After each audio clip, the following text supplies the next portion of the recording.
안녕하세요. 이한희 목사입니다. 오늘 기독교 신앙의 정수 나눔 10번째 시간입니다.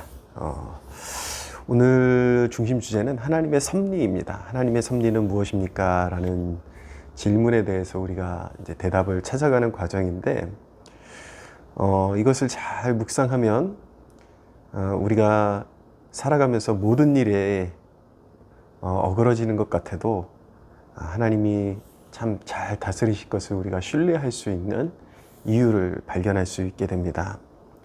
오늘 배우는 교리의 그런 뿌리가 되는 성구는 로마서 11장 36절입니다. 이는 만물이 주에게서 나오고 주로 말미암고 주에게로 돌아갑니다.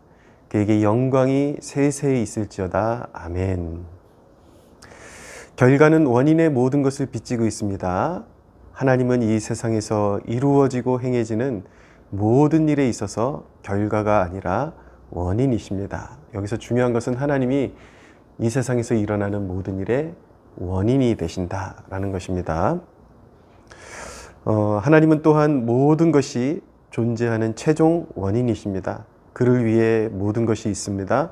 이 개념에서 첫째, 창조는 하나님께 귀속됩니다. 둘째, 하나님의 섭리가 적절하게 구성된 만물의 유지와 통치가 하나님께 귀속됩니다. 셋째, 모든 것의 완전한 보존과 성취가 하나님께 귀속됩니다.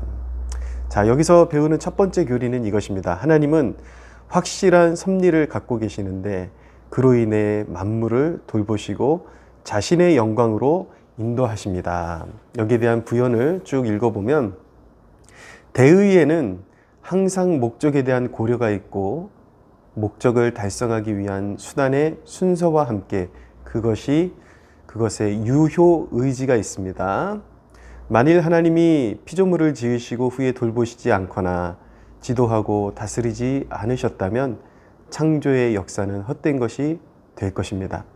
하나님께서 창조하신 만물을 지시하고 주관하시지 않는다면 그의 사역은 불완전하여 정해진 결말을 맺지 못할 것입니다. 배를 만들고 나서 항해하는 동안 배를 지휘하거나 통제하지 않는다면 배에 대한 그의 작업은 불완전하고 헛될 것입니다. 배를 지어놓고 그 배를 사용할 그런 목적과 그 배가 닿아야 될 목적지를 설정하고 그 목적지에 갈 수 있도록 배를 지은 이가 간섭하지 않는다면 그것은 불완전한 계획이 될 수밖에 없다라는 것이죠. 그러나 하나님께는 그런 불완전함이 있을 수 없다라는 것입니다. 만물을 지으실 때에 모든 것에 목적을 두셨고 합당하게 사용하신다. 그리고 그 지으신 목적을 반드시 이루신다라는 것이 섭리의 핵심 주제인 것입니다. 따라서 우리는 자신이나 다른 사람의 지혜와 섭리를 의지하지 말고 모든 일 가운데 있는 하나님의 섭리를 의지하기 위해 항상 노력해야 합니다. 여러분 잘 묵상해 보십시오. 만물이 하나님의 손에서 지어졌습니다. 만물이 하나님의 손에서 운영되고 있습니다. 그것이 선해 보이든지 약해 보이든지 하나님에 대해서 이것이 과연 옳으냐, 어떤 신정론의 문제로 접근하기 전에 우리가 주의해야 되는 것은 모든 것이 그분의 손을 벗어날 수 없고 그분의 목적하에 운행되고 있다는 것, 그것을 우리가 깨달아야 된다는 것이죠. 그렇다면 하나님이 모든 것을 지으신 분이시고 원인이 되신다면 당연히 우리가 좋은 결과를 바라고 소원한다면 누구를 의지해야 맞는 것이겠습니까? 답은 나오지 않습니까?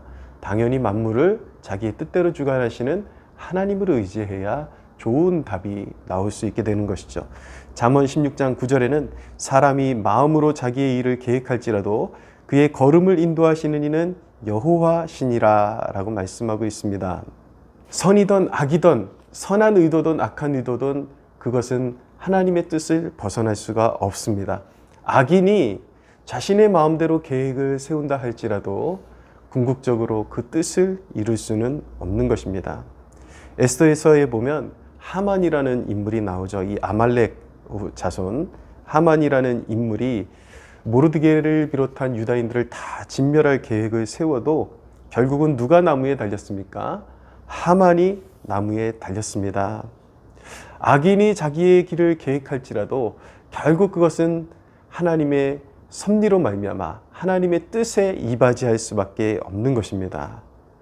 여러분, 결국 쉬운 말로 표현하면 하나님 편에 서면 승리하고, 하나님 편에 서면은 모든 것이 하나님께서 섭리하여서 하나님의 선한 뜻을 이루는 도구가 되는 것이고, 악한 편에 서면 역시 하나님의 선한 섭리에 의해서 악인들은 멸망으로 가게 되는 것입니다.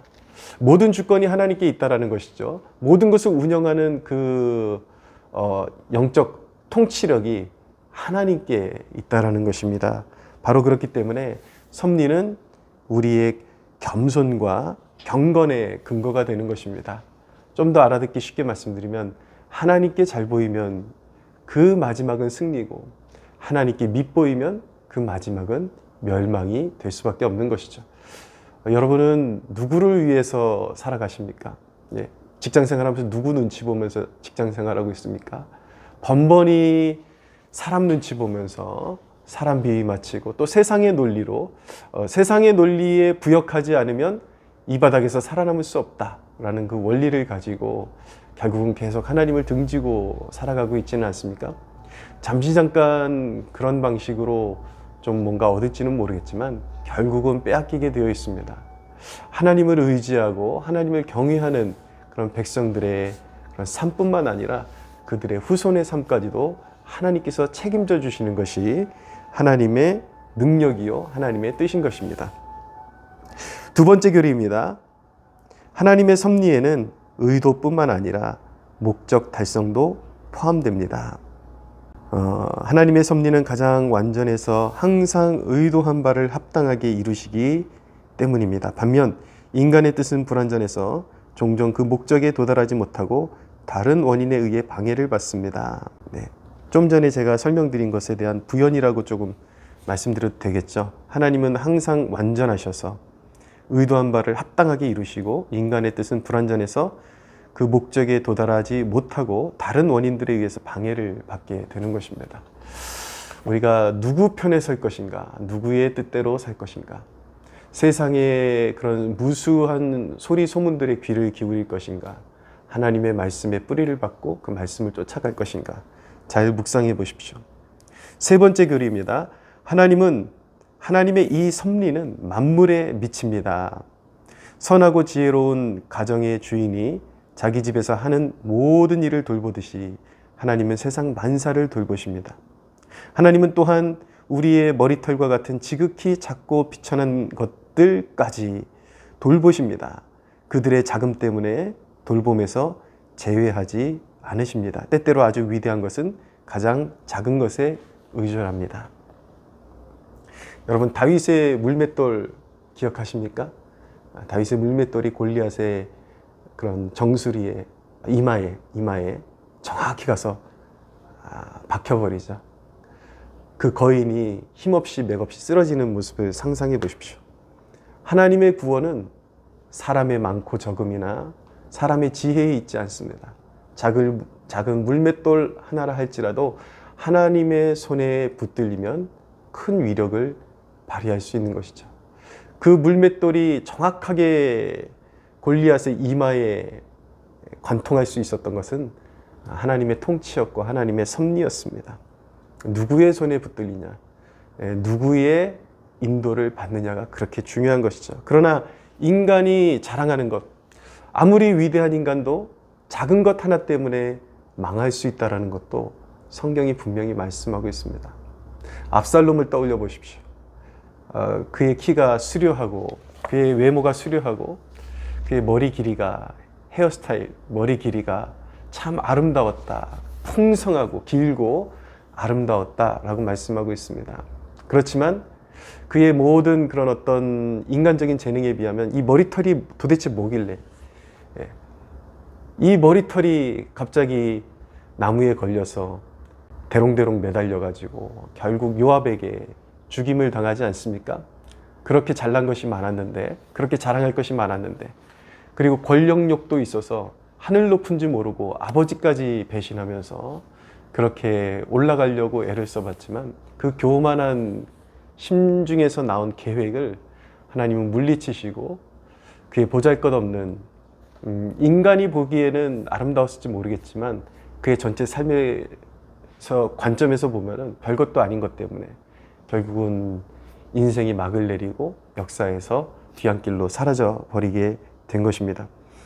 인생의 작은 것이 구원의 도구가 되기도 하고 작은 교만이 멸망의 원인이 되기도 한 것입니다. 하나님의 섭리를 믿으십니까? 그러면 교만이 아니라 겸손이 살 길입니다. 사랑하는 여러분, 겸손만이 살 길입니다. 하나님을 철저히 신뢰하고 그분의 말씀을 따라가며 그분에게 낮추고 나를 사용하소서. 이 조약돌 같은 인생, 물맷돌 같은 인생, 주님의 손에 붙들리기를 원하나이다. 내 지식을 의지하지 않고 내 눈에 보이는 환경을 의지하지 않고 모든 것이 당신의 주권에 있음을 믿고 당신의 목적대로 반드시 이끄심을 믿고 내 삶을 드립니다 라고 엎드릴 수 있는 사람이 복이 있는 사람입니다. 정리하겠습니다. 하나님과 우리의 언약이 항상 굳건하고 흔들리지 않는다는 것을 묵상해야 합니다. 하나님이 우리를 위하시면 누가 우리를 대적하리요? 라는 사도의 말을 기억해야 합니다. 모든 것이 하나님에 의해 지시되고 다스림을 받고 있음을 바라보아야 합니다. 여러분, 나라가 굉장히 혼란한 지금 때를 우리가 살고 있습니다. 어리석은 사람들은 마치 유튜버들이 진리인 것처럼 오늘도 끊임없이 이 소리 저 소리를 듣고 조금 희망의 소식이 들려오면 금세 교만해졌다가 조금 자기 때로 안 되면 또 낙심하여 얼굴에 그늘이 감추어지지를 않습니다. 이런 세상의 그런 소리들에 일희일비하는 것, 하나님의 통치를 믿지 못하고 사람들에게 자신의 모든 그런 판단을 맡겨버리는 것도 죄악인 것입니다. 사랑하는 여러분, 섭리로 다스리시는 하나님만 의지하며 기도해야 합니다. 혼란스러울수록 모든 것이 잘못 돌아가는 것 같아 보일지라도 결국은 하나님의 구속 역사는 이루어지고 하나님의 구속 역사 안에서 하나님의 대적들은 무릎을 꿇게 되어 있고 하나님의 뜻이 서는 것이 바로 하나님이 정하신 바인 것입니다. 역사는 하나님의 정방향으로 흘러가고 있습니다. 하나님이 정하신 정방향으로 흘러가고 있습니다. 하나님은 우리에게 선택을 요구하십니다. 하나님의 편에 설 것인가? 아니면 세상에 무릎 꿇을 것인가? 오늘도 여러분들에게 이 섭리라는 주제를 통해서 여러분들에게 하나님께서 도전하십니다. 나를 믿고 따를 것인가?